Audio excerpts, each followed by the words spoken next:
गुरविंदर कौर भाटिया जी, प्रयागराज। राधे राधे राधे महाराज जी, आपके चरणों में कोटि कोटि नमन। महाराज जी, मैं गुरु ग्रंथ साहिब जी का नित्य पाठ करती हूँ। जैसे कि गुरु ग्रंथ साहिब में लिखा है और आप श्री के श्रीमुख से भी सुना है कि हमेशा प्रभु का सिमरन करो, संतों के प्रति सेवा भाव रखो। मेरा सवाल है कि घर गृहस्थी वाले प्रभु का स्मरण करते हैं तो एक ध्यान अंदर से रहता है कि प्रभु हमारे परिवार की पर दृष्टि रखिएगा, बच्चों को सद्बुद्धि दीजिएगा। महाराज जी, ये अच्छा है, इसमें कोई परेशानी नहीं, बहुत अच्छा है। हम किससे कहेंगे?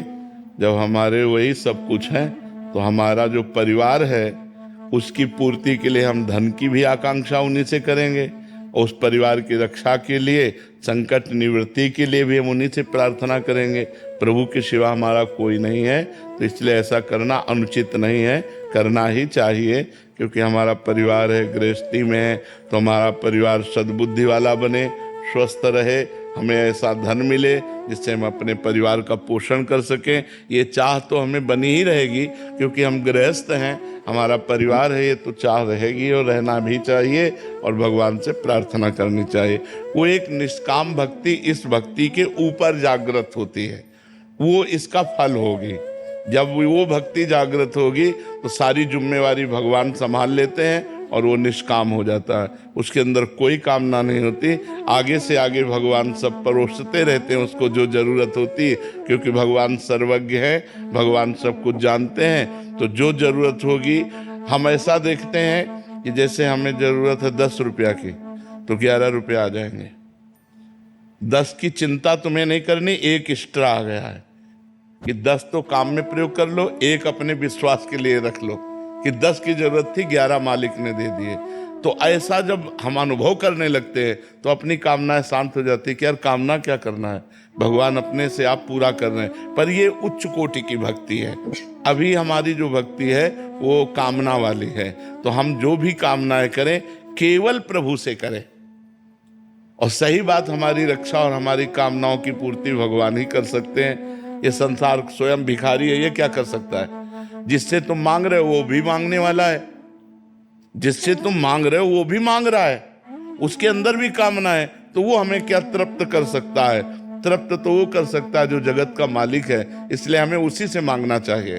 वो हमारा पिता है, वो हमारा स्वामी है, हम उससे मांग सकते हैं। पर मांग तभी पूरी होगी जब 2 बातें होंगी, या तो तुम्हारा अनुष्ठान जोर का होगा, भजन तो पूरी होंगी, या भाव जोर का होगा।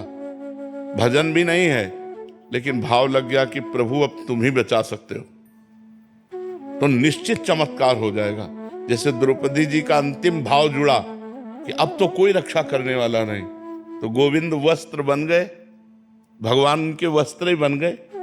जब गजेंद्र को पता चला कि अब की झटके में गिरा मुझे डुबो देगा, तो हरि, तो भगवान उसी समय आकर के जब बिल्कुल एक तार कनेक्शन होगा तब तुम्हारी बात सुनी जाएगी। भगवान का फोन नंबर क्या है? भाव। भाव बिन सुनी पुकारे मैं कभी सुनता नहीं। और भाव पूरित टेर ही, टेर माने पुकारना, भाव पूरित टेर ही करती मुझे लाचार है। जब सब जगह से आशा विश्वास खत्म हो गया और एकमात्र भगवान का, तो चमत्कार प्रकट हो गया। जीवन में वही भक्त आगे बढ़ पाता है जब उसे भगवान की कृपा का अनुभव होता है कि इतनी बड़ी कृपा, मुझे इतना दुलार भगवान कर रहे हैं।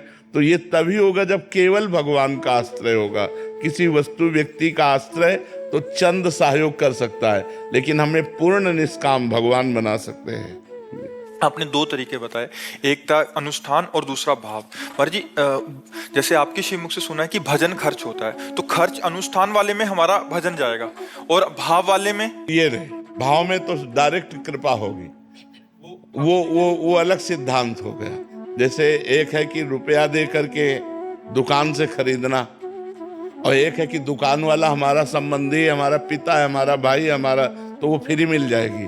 तो भाव में संबंध बनता है। ईश्वर अंश जीव अविनाशी, अंश जो जीव है वो अपने अंशी भगवान से पुकार कर कह रहा कि अब आपके सिवा कोई नहीं, तो वो वहां भजन की बात नहीं रहेगी, वहां भाव की बात है। भाव से सीधा कनेक्शन की पूर्ति होगी।